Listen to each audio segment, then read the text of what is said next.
I'm going to look at some of the characteristics try to do a forensic analysis of quacks. And many of these things are in ourselves. I don't say I don't have it. My good friend Dr. Arnold Miller is in the audience, a mathematician, and he has a long battle with the legal fraternity about how courts get it wrong when it comes to forensics and the mistakes they make. So go and read his articles, some of them published in Stellenbosch Law Review.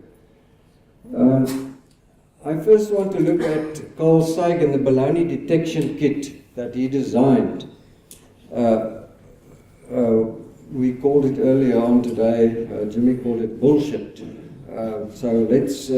Sagan was at that stage, I think his publishers avoided the word, but 20, 30 years down the line, we don't refrain from that. What's in the kit? Tools for skeptical thinking. The question is not whether we like the conclusion that emerges out of a train of reasoning, but whether the conclusion follows from the premises or starting point of whether that is true or not. And I think Sagan is a sort of a benchmark of where you have to go. If we look at the identikit of a quack and its unique DNA, it sounds too good to be true. I'll come to each one of them later on. I know. I think what Celeste just pointed out, the whole question of diets. Just lose 30 pounds. Oh, I've been on this and diet is a very good example of all these diet quacks that you have around. And every time you have to say, why does it sound so good? It sounds so easy. Then the next one, alleged evidence is often camouflaged in anecdotes. When it comes to marketing of advertising, it is a strategy that is followed by many marketers. They use anecdotes of famous people, and then you must believe it. And then the inventors and discoverers sidestep the peer evaluation method, and they address their claims directly to the media and the receptive public. And I think you know where I'm going now. The next one, conspiracy theory used as an excuse. The discoverer, the innovator or inventor claims that a powerful and established institution is trying to scuttle the findings. And the scientific effect that is at stake is always at the furthest threshold of observation. So it's far away from you, your understanding. You won't understand it, but I don't understand it. That type of thing, argument. Let's look at, it must, the others, it must be true because it is thousands of years old. We hear that often.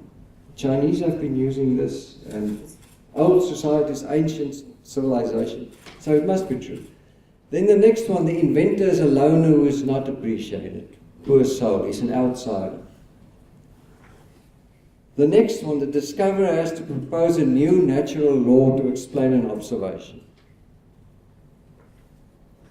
And the second last one, the disclaimer gene is unique to quacks. They use disclaimers to protect themselves all the time. And then quacks are masters in flattery and in emphasizing your unique individuality. It works for you. You are unique. Let's go to, it sounds too good to be true. Adam Smith, the modern economic theory that he formulated, although it was 200 years ago, science is a great antidote to the poison of enthusiasm and superstition. And this excessive enthusiasm with which quacks present their claims should always be weighed against the sober admonishment of Adam Smith. It's very nice to say this diet is going to work and it will do whatever. But if the superstition and the enthusiasm starts dwindling, what then? Classical examples, I want to give you two. The infamous case of Stanley Pons and Martin Fleischmann. They were chemists at the University of Utah. Fleischmann was also a Brit. I think he was at the University of West of England in Bristol. They allegedly developed a process of cold fusion in a lab in 1989. And you could see they hit Time Magazine, Newsweek, Businessweek, all front pages. Until the physicist said, wait a minute, where did you publish this?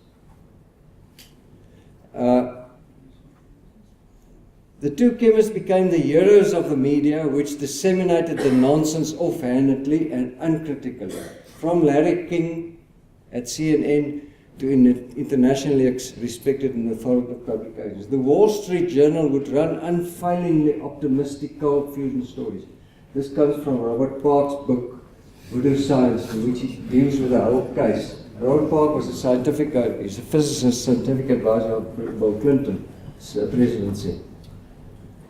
And the Wall Street Journal even carried an editorial using the episode to boast that it was the leaders in covering new technological developments. The University of Utah was using the Wall Street Journal to sell cold fusion, and the Wall Street Journal would use cold fusion to sell. You see the debilitating relationship between quacks, who were reputable scientists, and the media, because the media didn't ask the right questions.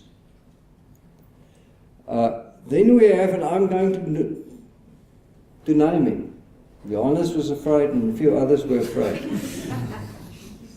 It sounds too good to be true.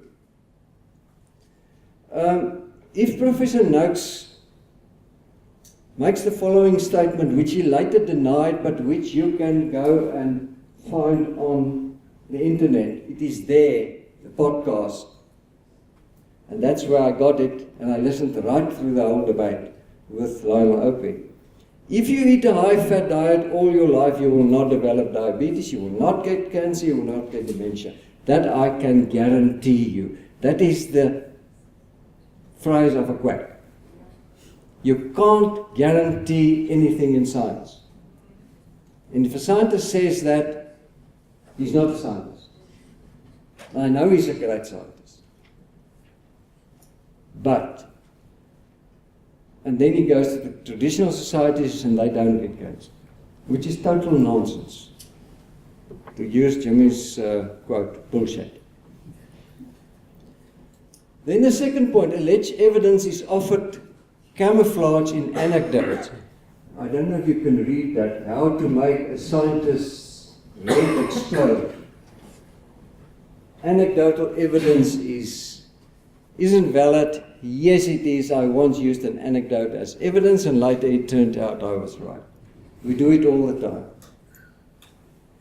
We tell stories. Yesterday we told a story about the importance of that science should be told as stories. It makes it much more interesting.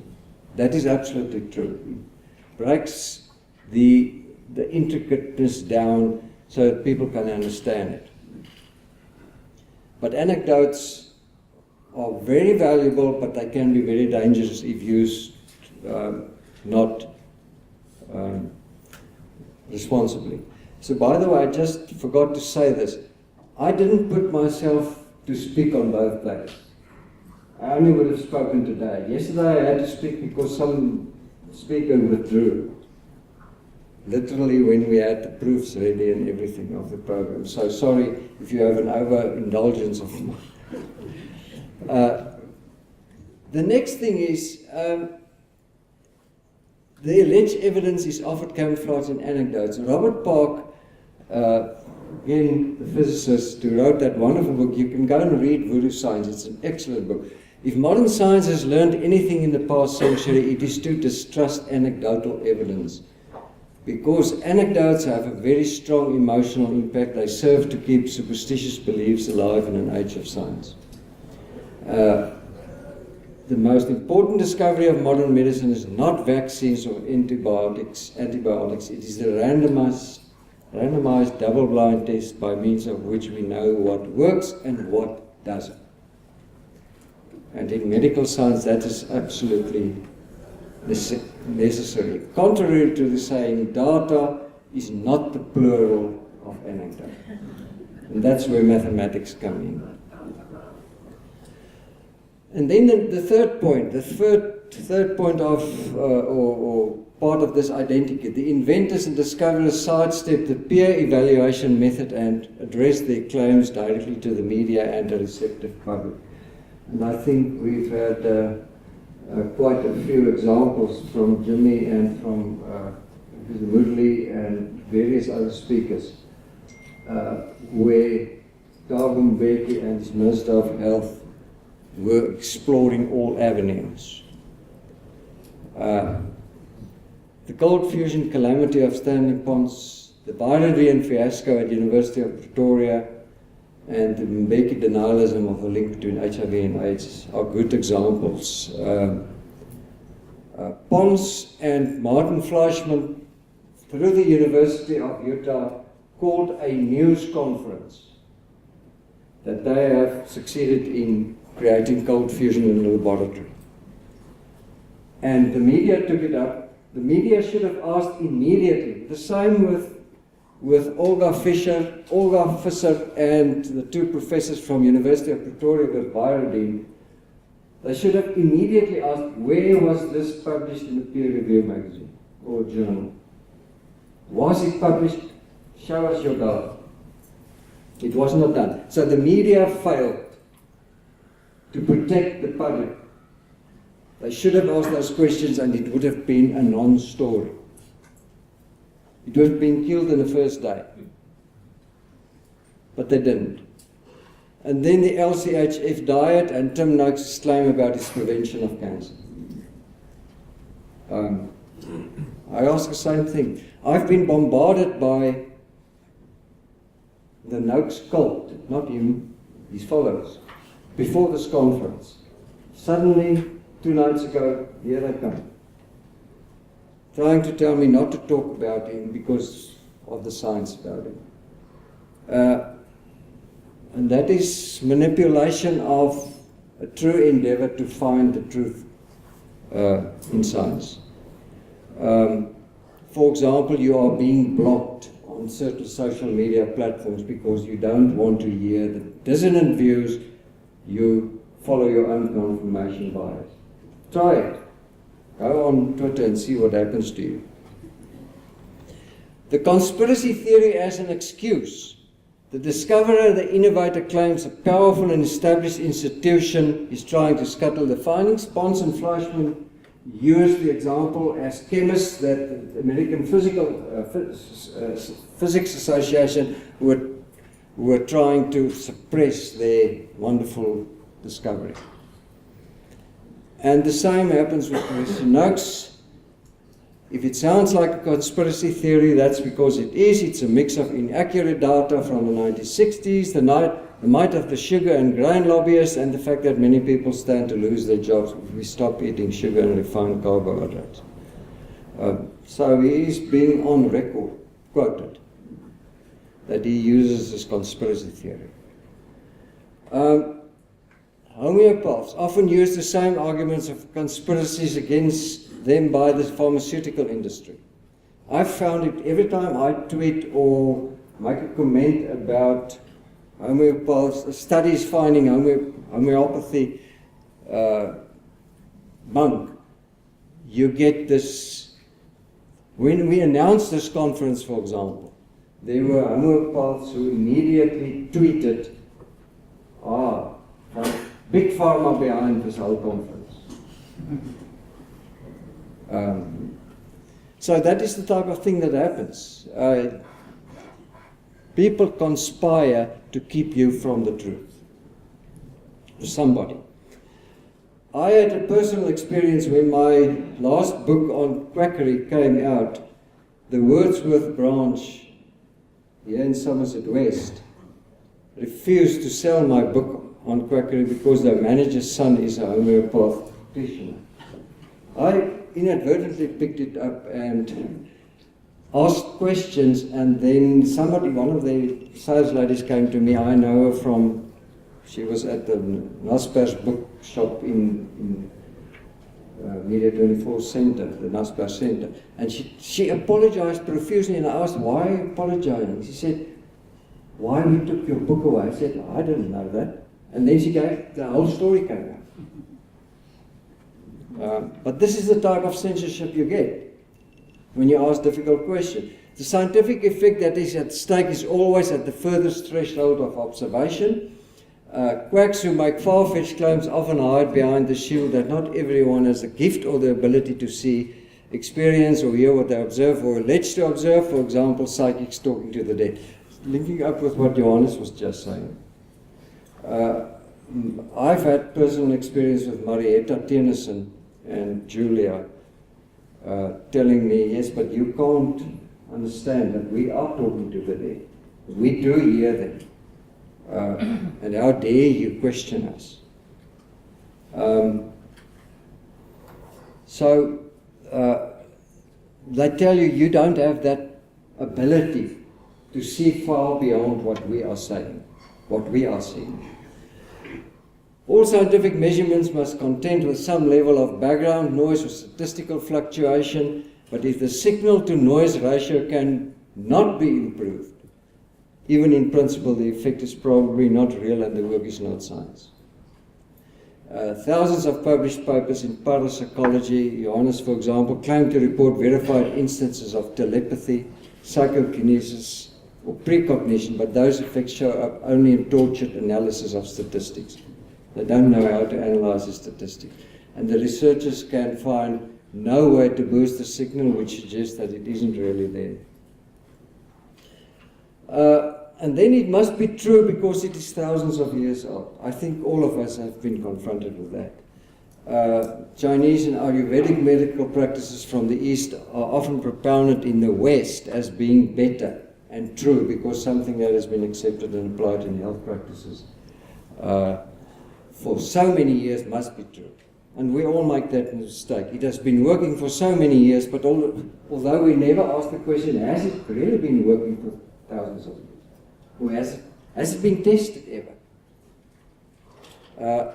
Many of these practices have not been exposed to scientific testing methods, and since this has started happening, many of the alternative medicine and acupuncture, the claims about herbal medicine, are exposed. Simon Singh's book, Trick or Treatment, is a typical example. He and Edzard Ernst, they take 4 case studies, which they use, and then they look at the metadata and what Cochrane found about it, etc., etc. It must be, let me just use a rugby analogy. Because the Springboks were good once, they must be good in the future, or now. We know that's nonsense. It must be true because it's thousands of years old. Also, Richard Dawkins warned us, saying, I simply want to ask where their beliefs came from. They came from tradition. The moment you have tradition as the benchmark, as the absolute alpha and omega, you have to ask God, you're creating trouble. The trouble with tradition is that no matter how long a story was made up, it is still exactly as true or untrue as the original story was. If you make up a story that isn't true, handing it down over any number of centuries doesn't make it any true. I think Winston Churchill elaborated on that. And then the inventor is alone who is not appreciated.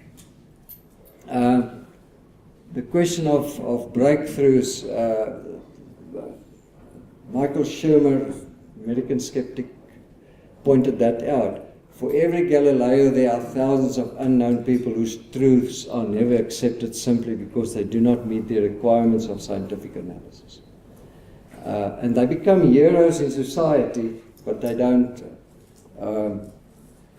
people don't question the truths behind it. And we love a loner who is fighting against the odds. The outsider figure. In Afrikaans literature, there was the outsider figures during the 60s. The 60s authors were obsessed with outsiders. And maybe that's why we love the literature. However, modern science, the inventor is a loner, the last word about that. Modern science seldom works in isolation these days, and most scientific research today is based on collaboration. If you look at the human genome mapping in 2001, which was simultaneously published in Science and in Nature, it was huge teams of scientists who worked on those. Look at Nature, for example, or Science, those journals that came out. Many of those articles had about 20 or 30 or 40 authors. The discovery of Homo lady, it's not one person. Lee Berger was the face, but all sorts of persons were involved. So it's a collaboration. The discoverer has to propose a new natural law to explain an observation. The postmodernists said, well, any truth can be true. You decide for yourself. And I always ask them, okay, but let's take gravity. Climb on top of this building and see what happens to you. If your truth is true, that gravity doesn't exist, let's see if it works. So the chances are very good that the claims are wrong if existing natural laws are pushed aside or need to be adapted drastically. You have to deal with that. And then the disclaimer gene is often unique to quacks. That's their big protection. And we find it with the products that Bobby van Jaarsveld is punting, Prosidin and all sorts of sleeping, calming pills and things. And they've been found guilty, Alice, you will know how many times by the ASA that they are contravening the rules. You took them there, I think, one of the cases. But the examples of this disclaimer, and then they say, yes, but we are protecting, you don't have to believe it, just be careful. Quacks are masters in flattery and emphasizing your unique individuality, and there Abraham Lincoln was very wise. Knavery and flattery are blood relations, quite often. And it comes down to the point that we quite often say, but it works for me. That's our sort of argument that soothes us. And this is one of the strongest counter-arguments that any user of quackery products or methods can produce, if it is pointed out to him that the claims of the quacks who market the product cannot survive scientific examination. Masters of flattery. The last slide, as pointed out by Stephen Barrett. Barrett is, we invited him to this conference, but he said, I'm more than 80 years old, I can't fly from the United States all the way. But he's the driving force behind Quackwatch. So what these people do is their ability to influence their audience. Getting people to think for themselves, the biochemical individuality, the distorted concept of that. And it still might work for you. You are extraordinary. They tell you all these wonderful things. And I think Mandy pointed it out in her question to Simon Singh. The idea that homeopaths and some of the natural medicine scientists, they listen to you, whereas the fast pace of modern medicine, the doctor maybe he has a half an hour for you. Maybe he doesn't listen sympathetically enough. I don't know if that's true, but this is the type of thing what the internet is telling you as a mastery of flattery. Do it yourself, be your own doctor. And then I'm finished off. If quacks apparently are scientific, always ask the following questions. Ask to see the scientific evidence. First question, where's the scientific evidence? Was or were the studies undertaken according to generally acceptable scientific requirements? What preconceptions and distortions are applicable to the variables in the study? And that's where Cochrane does such good work, to look at all the studies and with all their flaws and strong points. How much value does a study attach to anecdotes and miracles, and does it ignore mere coincidence? What story is told by the figures in the study? Thank you very much.